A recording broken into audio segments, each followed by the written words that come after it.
I'm here. I'm just getting my coffee. You like it when I show up like this, like Mr. Rogers, right? Here comes Mr. Rogers. Here I am. There we go.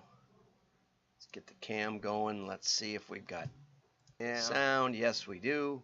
5, 4, 3, 2, 1. I'm John Miglosh for the WDMA. I want to get over there and join it right now. Call me up anytime, ask me any question, and we'll do our best to give you some help. Let's see. Let's get on to the news. Okay, here we go. And we got to click on this one.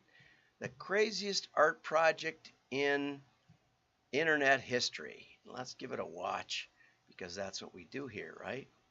Okay, so this is a project done by Reddit called rplace.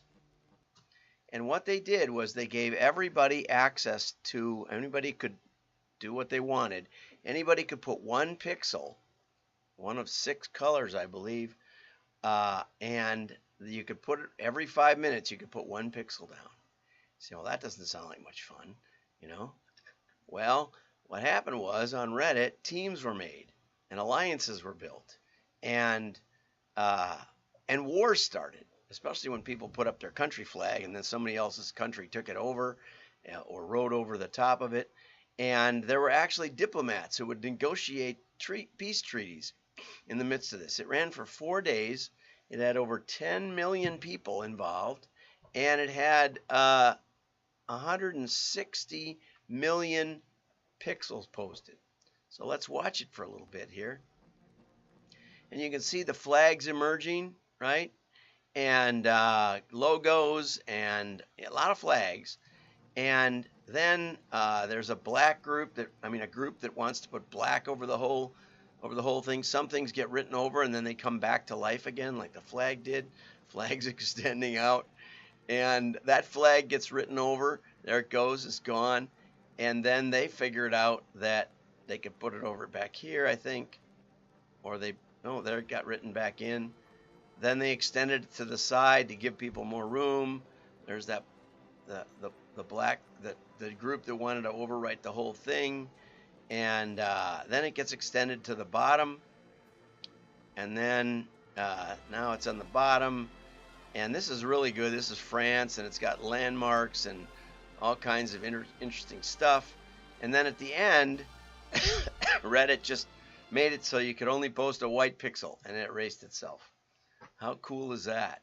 A collaboration. And, so you can say to yourself, well, what is the point? Well, that's a good question.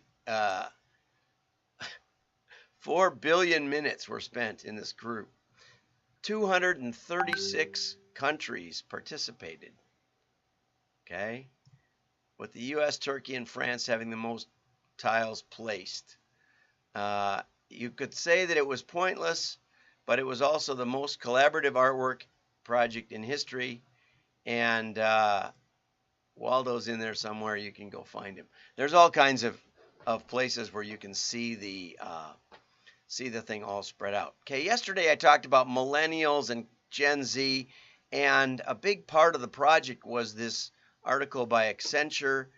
So I looked it up, and it has interesting diagrams and things, But the biggest thing is that, and it seemed a little high, that 91% preferred shopping in drugstores and 84% preferred shopping in department stores. Well, it turns out that this was from 2013. And if you remember, we didn't even start keeping track of internet advertising, for example, until 2009. So this is like ancient history. And I was a little disappointed with that. But, what can you do? I won't mention who the author was of the Millennial and Gen Z article. Okay, Elon Musk decided not to take a board seat. Two conditions were asked of him in order to give him the board seat. One was that he keep his mouth basically shut, and the other was that he only buy up to 14.5% of Twitter. He decided those were unreasonable rules. Now he's free to buy whatever he wants in the free market, and he's also can say whatever he wants, and which he probably would have anyway. And so, it was really interesting to me that Elon, and I can't quite figure out Elon, if he's, I just can't figure him out. But he said over the weekend that Twitter was dying. Musk, this was really interesting. There was someone from Ruman Chowdhury, director of machine learning ethics. I thought that was really interesting. Machine learning ethics. So they have a machine learning ethics director. Do machines have ethics?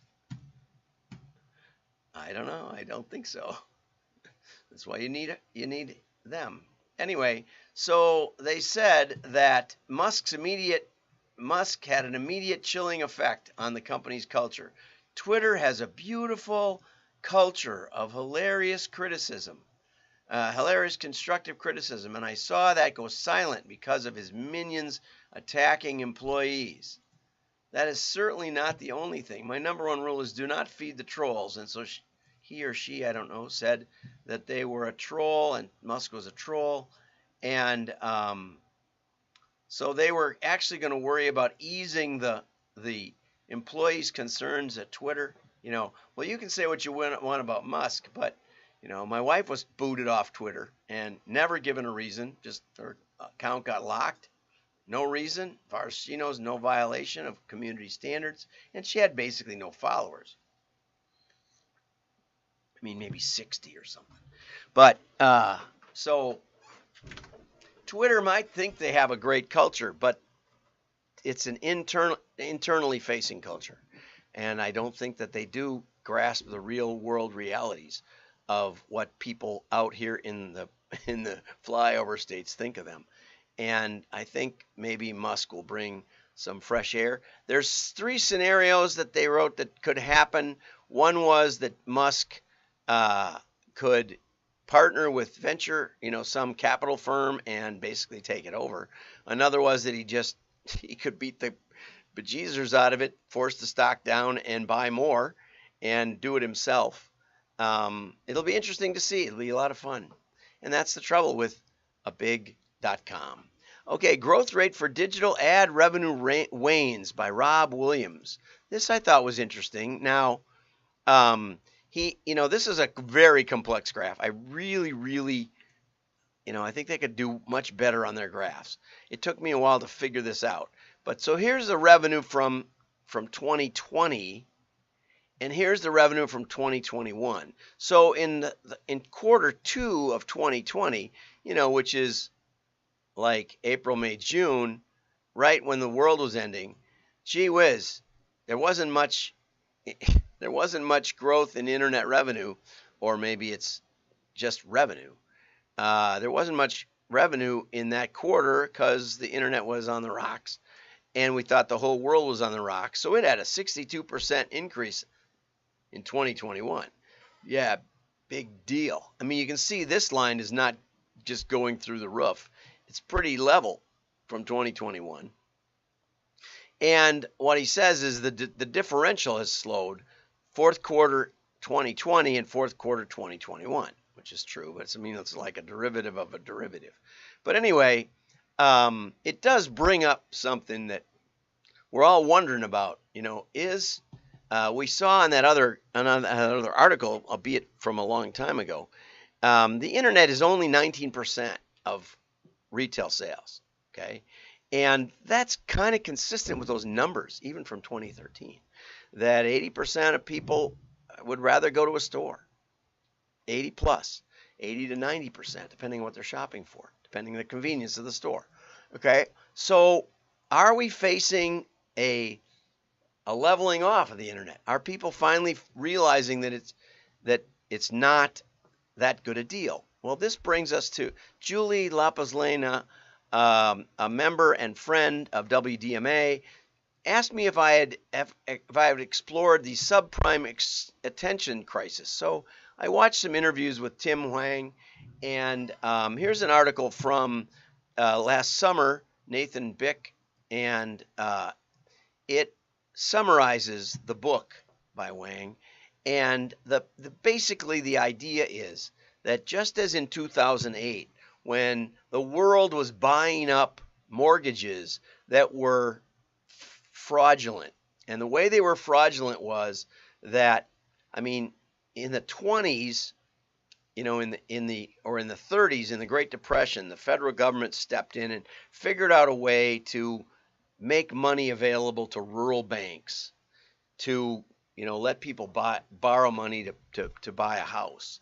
And that, you know, through World War II and a little beyond, well, into about the 70s, that investment vehicle, those mortgages were bundled together and sold to bigger investors. And they were based on the principle that you'll do almost anything to keep your house. You know, that you can lose your business or you can lose a lot of things, but you can get a job and you can do whatever you can, but you don't want to lose your house. You know, your wife won't like that. And so, uh, and so they were the most secure investment in the world. And a lot of countries invested heavily in our mortgage base. Well, at the same time, politicians figured out that if everybody wanted those and there was only so many to go around, maybe we could start mortgage companies and just go down the street and try to get people to sign papers and give them mortgage money. And we'll mix that in with the people who really are owning their principal mortgage. And a lot of what got bought was either second homes in Florida, and or speculative homes in markets where the real estate prices were inflating, and they were inflating partly because there was this free, easy money dumped into the market. And so Tim is arguing that the same thing is happening with internet advertising, that we have article after article after article telling us how great it is, and almost no good case studies, I have to say, no real direct marketing, no real holdout testing, and all the rest of the disciplines that we can bring to the party, but we don't. Ad agencies can make more on digital ads than they can on traditional ads. And the ad managers like the idea of easy placement. We just put it out, you know, we just go into the auction and buy some place somewhere, and we don't know where it went, and we don't know if it really ran, and we don't know if anybody really saw it. But the bots take care of that by giving us lots of clicks, lots of views. Okay? And so Tim argues that that these ads, oh, this was really interesting right here. Okay? The market for attention highly resembles more traditional commodity markets such as oil, timber, and water. Water? Okay. And he tells the story of wheat farmers would travel, you know, they put it in the wagon and take it to town and get whatever price they could. But later, wheat was standardized by lot, by quality, by season, and other characteristics, and then turned into indistinguishable, abstracted commodities. And then these commodities, wheat futures, could be traded based on speculation about the quality of the next harvest. The futures and other financial derivatives developed on top of the underlying asset and became enormous markets. Absolutely, by the non-farmers. And so the internet and wider economy are reliant on huge inflows of advertising cash. Ads are presented as a type of financial derivative whose underlying value comes from the attention paid to the ad by users. And Tim points out that there was a lot of overlap. A lot of the big wigs in the big ad internet companies came from the financial markets and probably taught them how to do this stuff. So the subprime mortgages became unmoored with the underlying value of mortgages, and like fashion, we've replaced mortgages with users' attention. And he says that increasing demand for digital advertising creates a need to generate more of the underlying commodity, internet users' attention. But this attention is increasingly low value. We're paying less and less and less attention because of ad blockers, because we never see that purchased ad. Young cohorts, when studied, appear to pay less attention, okay, because it's everywhere. Free speech or free services like search, email, maps would retreat behind paywalls if this ad money came up. Oh, also click farms and other ad fraud is rampant. And we've talked about this on this show. Okay? The surveillance capitalism, the tracking identity, the third-party cookies, the user profiles have all been developed to try to increase the value of those ads without much result. And Tim points out that governments basically created the first and last name system so they could better facilitate taxation. Fascinating little article here. I think you'll enjoy it. Something to think about. What if the emperor has no clothes? What if the digital ad machine suddenly stopped? You can still use direct mail. We know it gets delivered. We know it gets engaged with because you have to look at it, decide whether you're going to throw it away. We know it goes to a decision maker because not everybody can throw things away from the mail, right? So we know you have engagement. We know who looked at it and didn't buy, which no other medium has. And obviously, that gives us the labeled data set to do machine learning with quality and find out real information about our customers. If you use machine learning that can tell you what's going on, which almost no one does anymore. But if you want to find out more, give me a call. Have a great day. Like and share your